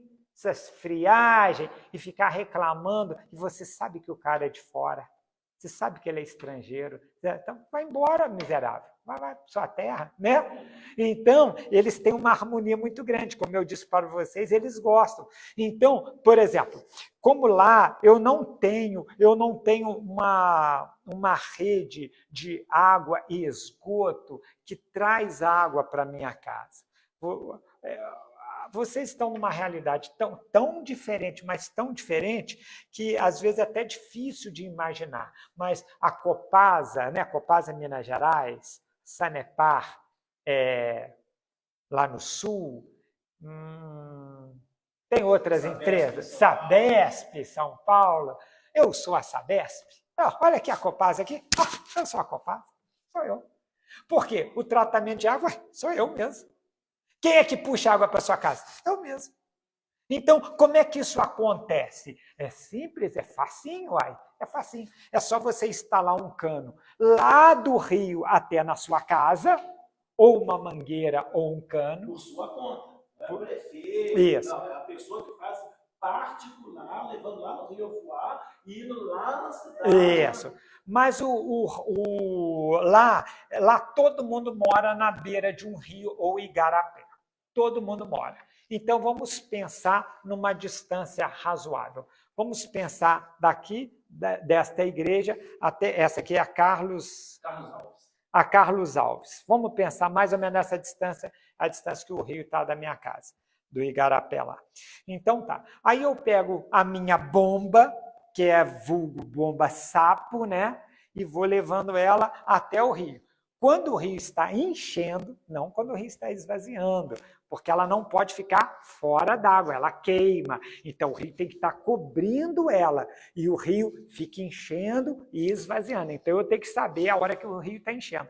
E eu vou e mergulho essa bomba, ligo na minha mangueira, volto lá em casa, pego um fio, desenrolo esse fio até lá na Carlos Alves, ligo a bomba nesse fio, e aí sim, quando eu ligo na minha tomada, começa a puxar a água do rio para dentro da minha caixa. E chega lá aquela água no estado que está lá no rio, que é aquela água barrenta. Aí eu coloco 2 produtos, um é o sulfato de alumínio, que é um decantador. Isso. E outro é uma pastilha de cloro. Então, uma para agir na substância, para deixar a água vulgo cristalina, né? para baixar a sujeira e outro para matar germes e bactérias. Então, depois de tudo isso, mais ou menos ali umas 3 horas puxando a água, aí eu desligo tudo, vou lá no rio, entro no rio, né? Pego lá a minha bomba, desconecto, volto com a minha bomba, volto lá no rio de novo, pego o meu fio, saio enrolando, porque é um fio super grande, né? Sai enrolando, o fio até pesado de carregar, porque é muito fio. Imagina, fio daqui até a casa. Oi? Quantos litros que tem a sua caixa? 3.000. Aí, de quando em quanto tempo você enche essa caixa? Então, depende. Por exemplo, eu estava com uma comitiva agora, que veio até de outro país, que ficou lá em casa, então eu estava enchendo todo santo dia. Porque eu tinha mais ou menos em casa umas 16 pessoas. Então, de acordo com o volume de pessoas dentro da minha casa, eu preciso mais ou menos, mas só eu e Cândida dá uns 4 dias, mais ou menos, 5 dias, para eu puxar essa água. Então tá. Não, e isso é para baixo, né? Isso é para baixo. A caixa de baixo, não é a caixa de cima, não. Isso. O outro serviço. Aí, depois de mais ou menos um dia que a água lá recebeu esse tratamento e que houve uma decantação da sujeira e ela está mais lá no fundo, aí então sim, eu puxo de baixo para cima. Em cima tenho 2.000 litros. Então, eu puxo essa água de baixo para cima. Então, pensa bem, se acabar a água de cima e eu olhar e eu não tiver puxado a água de baixo e o rio estiver baixando, eu não tenho água em casa. Então, é todo um planejamento entre a caixa de baixo, ela receber esta água, e ela só recebe quando o rio estiver cheio, e às vezes, irmãos, a água está subindo, sabe que hora? Meia-noite. Como é que você vai pôr a bomba lá meia-noite? Você está morto de cansado. A bomba vai ficar lá no meio da escuridão. Você vai descer lá no rio, no meio da escuridão, porque não tem luz. E aí, você vai lá meia-noite e vai tirar 4 horas da manhã? Você não vai fazer isso. Então, você não tem condições. Então, você vai ficar sem água.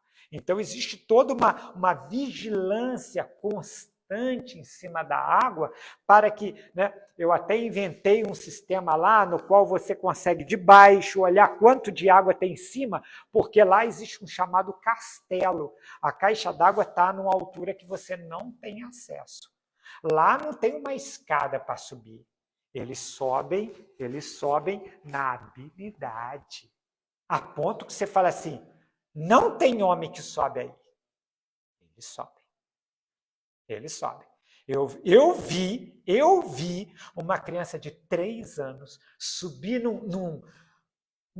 era assim, a casa tinha 2 andares, e aqui, para chegar ali, tinha um pau aqui, reto aqui, uma madeira reta. Eu vi a criança escalando e subindo. Eu não acreditei. Eu falei, não é possível. Não é possível. Eu não sei se é genética e que passa de pai para filho, ou o fato das crianças verem outros adultos subindo desperta nelas aquele desejo e eles conseguem subir. Porque as nossas crianças aqui jamais subiriam. Né? Só para vocês terem ideia, eu já estou terminando, tá, irmãos? Não, a gente não deixaria, né? Porque a gente não deixaria subir meio metro ali, sai daí, criança, desce daí. Ué, então um olho. As crianças sobem ali no burita na grade, eu já fico quase para bater nela. Meio metro. E lá as crianças todas são escaladoras. Né? Se tiver um negócio assim, por exemplo, né? Só para vocês terem ideia. Porque tem um costume quase que indígena, né? De subir, pegar, sair e tal. Exatamente. Então, quando eu estava no Exército, eu estava na cidade de Manaus, tanto os oficiais quanto os sargentos, né? Então, tenentes, capitães, major, né? Que serviam na área de Manaus, que é a área de selva, eram obrigados a subir na peconha. Peconha é aquele saco de linhaça dando nó, então ele faz tipo um círculo assim, que você coloca nos pés e você tem que subir. Então, exige força no antebraço, exige força nas pernas, aquilo meio que te machuca, e eles sobem numa habilidade, numa facilidade muito grande. Né? Então, isso aí é a adaptação que eles têm lá naquele lugar. Então, irmãos, Os irmãos estão vendo aí como é diferente a vida lá da vida cá. É diferente. Muito bem. Então, vamos lá. Lá, eu falei com vocês que existe uma harmonia com a natureza, porém, existe coisa lá que eles temem. Por exemplo, eles temem um pouco as cobras. Então, várias e várias casas lá não tem banheiro dentro de casa. Então, para você chegar no banheiro, você tem que andar numa certa madeira e o banheiro está aqui, está do lado de fora da sua casa. É muito normal entre a sua casa e o banheiro haver cobra. Vários já me relataram isso. Pastor, eu estava indo com uma cobra enrolada. Pastor, isso, né? Então, eles temem as cobras. A cobra é algo temível. Lá, a gente praticamente não ouve falar de jacaré e não ouve falar de onça. Então, não tem lá naquela região de Afuá. Porque lá é um arquipélago composto por várias e várias ilhas que estão lá na floresta amazônica. Uma delas é chamada Afuá, mas tem muitas ilhas, né? Muito bem. Então, em outros lugares, sim, tem onça, tem outros animais, inclusive jacaré. Mas o que é mais temido naquele lugar? Mais do que tudo, que é o pior inimigo lá naquela região, uma coisa chamada arraia. Arraia, teoricamente, assim, é um prato com rabo. Você vai assim, o que é uma arraia? É um prato com rabo, né? Praticamente. Ela tem um rabo assim.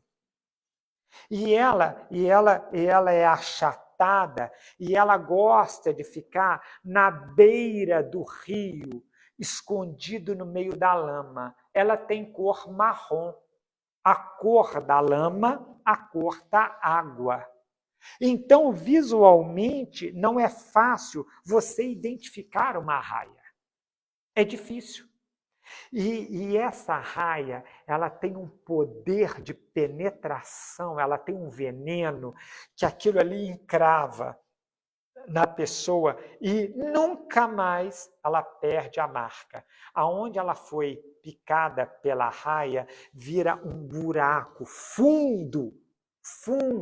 É como se após a picada você conseguisse ver o osso da pessoa.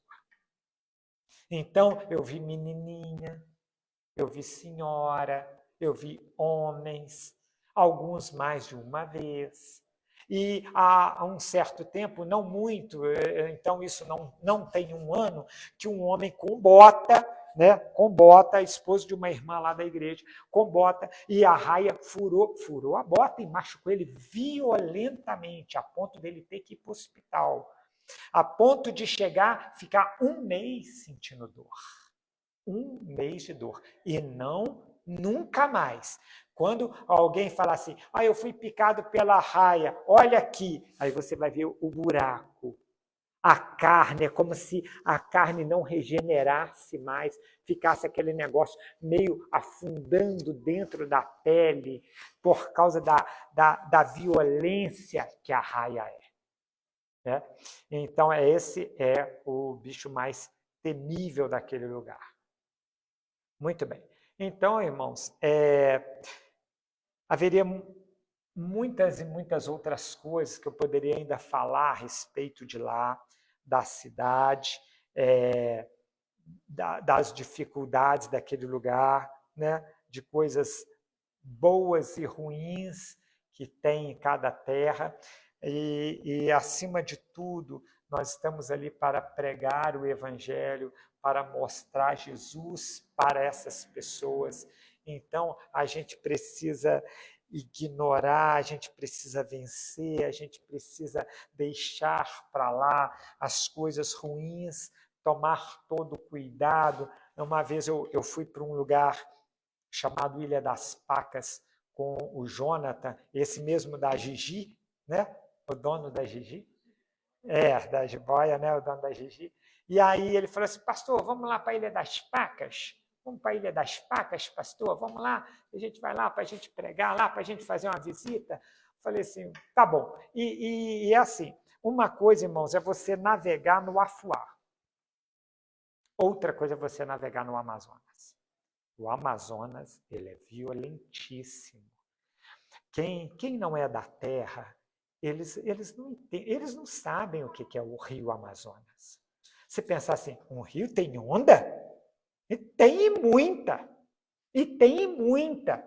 É igual o do oceano? Não, não é tão grande quanto o do oceano, não, mas tem ondas. Então tá, então nós vamos para a Ilha das Pacas. Vamos lá, né? Então, irmãos, a gente sai pelo rio Afuá e depois a gente pega o Amazonas. A gente atravessa uma parte do rio Amazonas, que não é uma parte grande. Então, a lancha, ela entrava assim numa onda, fazia assim, e depois ela violentamente baixava, a ponto de gerar um frio na barriga. Quem já foi num parque de diversão, sei lá, numa roda gigante, naquele que baixa de repente, e aquilo... e onda batendo na sua cara, como se fosse um tapa na sua cara, e eu olhava para o Jonatas, o Jonatas tranquilo, lá pilotando a lancha, e eu falava, Jesus, o que é isso, Jesus? Será que eu vou? Né? E a lancha assim, levantava assim, e depois embicava, irmão, e vinha outra onda assim, e a gente ficava indo e baixando. E ele falou assim, vai, pastor, não tem maresia hoje não. Hoje está tranquilo. Aí eu pensei assim, imagina se não tivesse, gente. Não, aí, até para quem é experiente, é muito complicado. É muito complicado mesmo. Tem né? notícias de mortes? Não, vários, uai. Tem vários. Tem uma área, inclusive perto da Ilha das Pacas, que passa a Pororoca com ondas de quase 6 metros de altura, que destrói tudo que tiver pela frente, que destrói árvores, que mata, que destrói embarcação, tudo que tiver na frente vai ser destruído. Então é uma região que você não vai navegar sem conhecer, sem saber se pode ou não ir, né? Porque tem vários perigos. Então, quando eu fui nessa Ilha das Pacas, nesse dia, você tem lugares que você não consegue parar o barco lá. Por quê? Porque começa a ficar tão raso aqui que o motor do barco encalha. Então, enquanto ainda existe uma certa água e alguém vai meio que com o remo conferindo a profundidade, opa, chegou numa certa profundidade, tem que parar o barco. Aí para o barco, amarra lá numa árvore e tal, a partir daí nós vamos a pé. Então, o Jonas, dentro d'água, com água mais ou menos aqui, na metade da coxa, mas numa água totalmente barrenta, no qual você não está vendo o fundo. Então, a gente ia meio que em fila, o Jonathan na frente batendo assim, para ver se não tinha a raia, e a gente seguindo literalmente atrás dele assim, para se proteger, para ninguém pisar onde não pode se pisar. Então, ao chegar lá, e aí eu estava lá num lugar lá, aí falou, ô pastor, tá vendo lá aquele negócio lá? Aonde? Tá vendo lá aquela sombra lá debaixo daquela árvore? Tô vendo. Então, lá mora um jacaré. Mora um jacaré lá e eles gostam, irmãos. É uma relação, uma harmonia. Né? Um dia eu estava falando com uma irmã lá, né? E eles falaram assim, pastor, caiu um rato dentro da minha caixa d'água. Não, pastor, era um ratinho, a gente ficou com dó, né? Então não dá para matar não, né? Entendeu? Então eles têm uma relação com a natureza que nós não temos. Para nós, que é isso? Mata esse rato aí. Mata, né? Mata essa cobra aí. Ué, que isso, gente? Deixa essa cobra sozinha. Não, mata essa aranha andando aqui dentro do culto. Não, ué, mata essa... Matar o quê? Deixa a aranha, ué. Então, existe uma relação com a natureza no qual nós não temos. Então, imagina assim, você está indo para uma obra missionária, você tem um coração, você tem um estilo de vida, você tem um pensamento que não é aquele pensamento, mas que você precisa viver e se adaptar àquilo. Porque, ai. Como é que você vai viver num lugar assim, irmãos? sentindo pavor, sentindo medo, sentindo nojo do rio, né? Vamos pensar, quando Naamã ele sai da Síria e vai para Israel para se encontrar com o profeta lá, o profeta nem quer recebê-lo, né?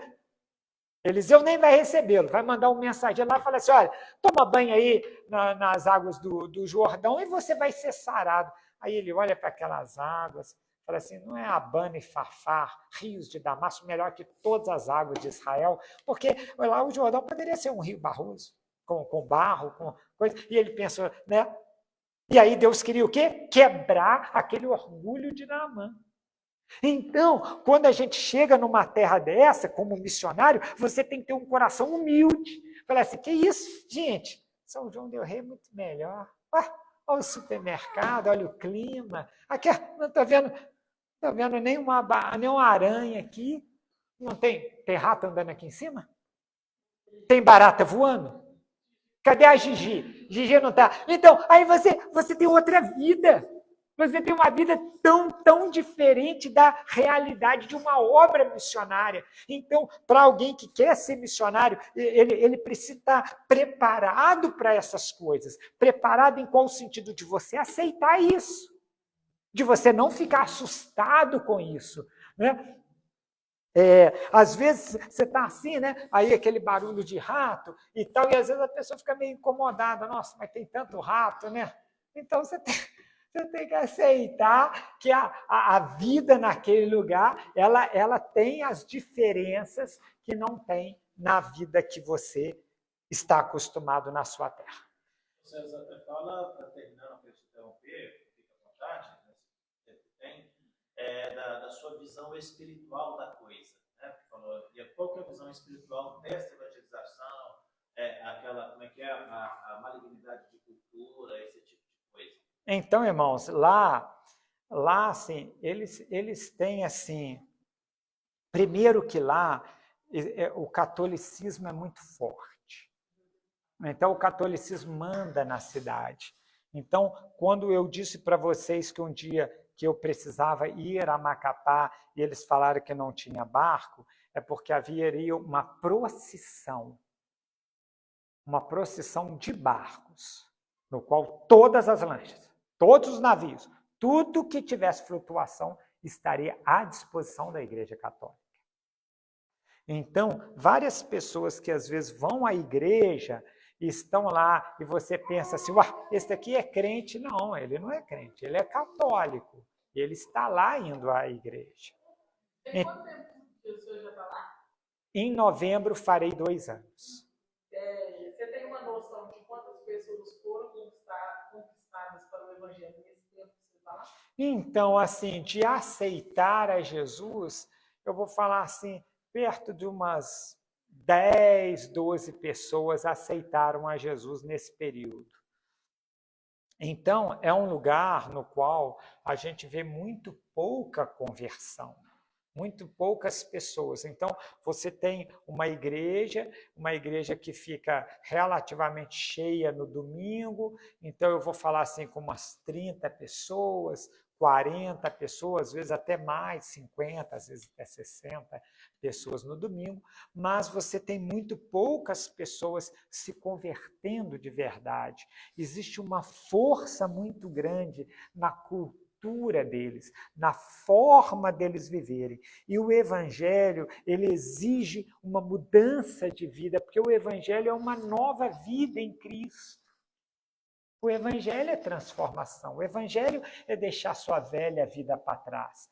E quando eu digo de velha vida, eu não estou dizendo que eu que como açaí, eu vou deixar de comer açaí, eu que gosto da Gigi, eu vou deixar de gostar da Gigi, eu que tenho uma relação com o Rio, eu vou deixar de amar o Rio. Não nesse sentido, mas no sentido de deixar aquela vida de pecado, aquela vida de mundanismo para trás, em nome de uma vida agora diante de Deus, em obediência à palavra de Deus, por uma transformação que Jesus fez na minha vida. E às vezes as pessoas não querem isso. Elas estão ali, elas gostam da palavra, elas estão ali, eles participam do culto, mas a conversão verdadeira, no qual eu abandono a minha velha vida, é muito, muito poucos. Então, existe uma malignidade que toma o lugar e que trava as pessoas numa determinada cultura, no qual eu sou muito livre, eu sou casado, mas eu posso, né, ficar com quem eu quiser, e as pessoas elas não estão, elas vivem o que elas aprenderam, que veio do pai, que do pai veio do avô, que do avô veio do tataravô, e veio lá de trás, e eles continuam na mesma vida que eles têm.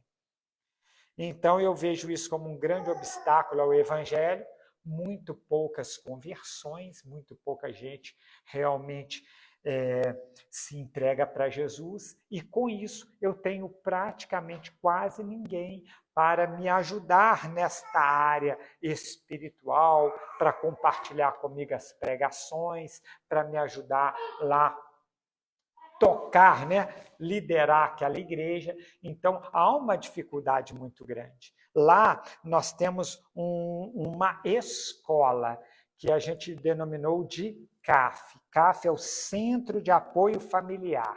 É uma escola socioeducativa. Então, ela tem o objetivo social de ajudar quem tem assim, uma certa dificuldade de comer nesta área, mas ela tem também, o principal objetivo é de ensinar a Bíblia para aquelas crianças. As crianças iniciam aos 4 e vai até os 12 anos de idade. Muito bem.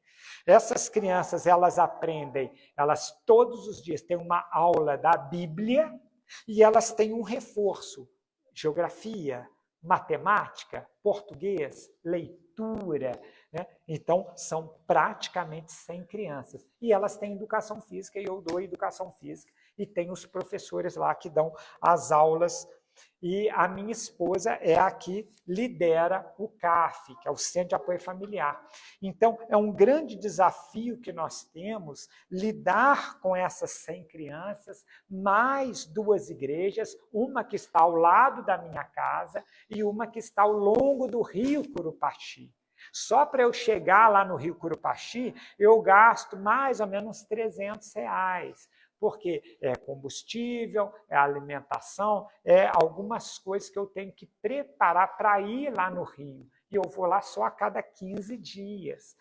Então, se cumpre aquela palavra, como eu já disse para os irmãos, que a seara é grande, poucos são ceifeiros. Então, eu tenho muito campo aberto. Eu tenho pessoas, por exemplo, no sábado, a Isabela estava falando comigo hoje dos adolescentes, né? Então, quem sabe, Isabela, eu tenho 41 adolescentes.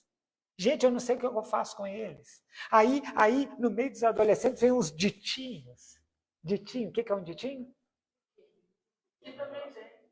Vem uns ditinhos de 9, 10, 11 anos. Aí, olha, irmãos, olha o que eu falei, vocês não podem vir. Não pode vir. Não pode vir. Pode ficar em casa. Eu não tenho como. Eu não tenho como me dividir. Por exemplo, no sábado, quando eu começo o meu expediente 6 horas da manhã e eu acabo o meu expediente quase 10 horas da noite. No sábado. Então, eu começo 6 horas da manhã, quando eu tenho que arrumar tudo e ir para o Curupaxi. Quando eu chego do Curupaxi, é quase 1h da tarde. 3 horas da tarde eu tenho que estar na igreja arrumando. 4 horas começam os adolescentes. Depois, eles têm uma atividade no futebol. Depois, eu tenho os jovens. Quando acaba os jovens, é 9 horas da noite. E eu não tenho pessoas para fazer o serviço. E muitas vezes só está eu e minha esposa, mais lá o missionário Júnior, mais o Silvino lá, que estão meio que liderando lá essas 2 partes. E eu não tenho quem fica com os ditinhos. Aí a ponta eu falo assim, olha, vocês têm que ir embora para casa. Porque eu não tenho pessoas. Eu não tenho quem faça a obra. Eu tenho pessoas que querem ouvir o evangelho, que precisariam ali, mas eu não tenho quem faça a obra. Então, vocês têm que ficar em casa. Você tem noção, Flavinho, de chegar pessoas aqui para ouvir o evangelho e falar assim, gente, pode ir para casa. Não tenho condições de ficar com vocês. Porque eu não tenho condições de estar com 16, 17 anos, ao mesmo tempo com 9 anos, na mesma sala. São linguagens diferentes. Então, irmãos, Eu gostaria de terminar, vou terminar agora, e eu vou terminar lendo um versículo para vocês. E eu gostaria que vocês respondessem isso para Deus, tá bom? Depois disso, ouvi a voz do Senhor que dizia: a quem enviarei? E quem há de ir por nós? A quem Deus irá enviar? E quem é que vai para a obra missionária? Eu gostaria de perguntar isso para vocês. Vamos ficar de pé? Flavinho, eu posso orar? Então, irmãos, vamos fazer uma oração a Deus, né? E você apresenta tudo quanto você ouviu aqui nesta noite. Eu gostaria que a igreja estivesse cheia, eu gostaria que outras pessoas estivessem ouvindo, não para me dar o status de falar para uma multidão de pessoas, não por isso, mas é porque às vezes a gente ouve coisas que é uma oportunidade de Deus, que a gente às vezes não tem muitos lugares onde a gente possa ouvir certas palavras e que a gente precisa aproveitar o tempo de Deus, né? Vamos fechar os olhos. Querido e amado Deus, muito obrigado pela sua graça na nossa vida, por ser o nosso Deus, Pai, Senhor, Salvador, por ser alguém que lá atrás nos amou, quando nós ainda nem te conhecíamos, e através do sangue do teu Filho Jesus Cristo, nós somos comprados e libertos de um mundo de trevas e de pecado, e através do chamado que o Senhor tem para cada um de nós anunciarmos o Evangelho. Ah, Senhor, a seara é tão grande, não só na cidade de Afuá, mas em tantas e tantas outras cidades espalhadas pelo mundo afora. Levanta homens e mulheres, jovens que estejam dispostos a entregarem as suas vidas em renúncia por um chamado missionário. Levanta em nosso meio pessoas que queiram deixar para trás a sua vida, os seus bens, a sua família, em prol de um chamado maior, de um chamado como teve o de Moisés, um chamado como teve o de Abraão, o chamado como Jesus anunciou aos seus discípulos, nos quais a gente deixa para trás tudo quanto nos pertence à nossa vida e seguimos em direção à obra missionária. Pai, em tuas mãos eu quero te entregar todos esses irmãos, pastor Flávio, aqui, os irmãos que estão aqui, a minha mãe e sua saúde, põe a tua mão sobre ela, abençoa ela em nome de Jesus, abençoa também cada irmão que está aqui, irmã, coloca a tua graça sobre cada um de nós, nos dá forças na caminhada, não nos deixe desistir da fé e nos faça entender qual seja a tua vontade sobre a nossa vida. É a nossa oração a ti, em nome do Senhor Jesus. Amém. Amém. Muito obrigado, pastor Flávio, pela oportunidade. Muito obrigado, irmãos, em nome de Jesus.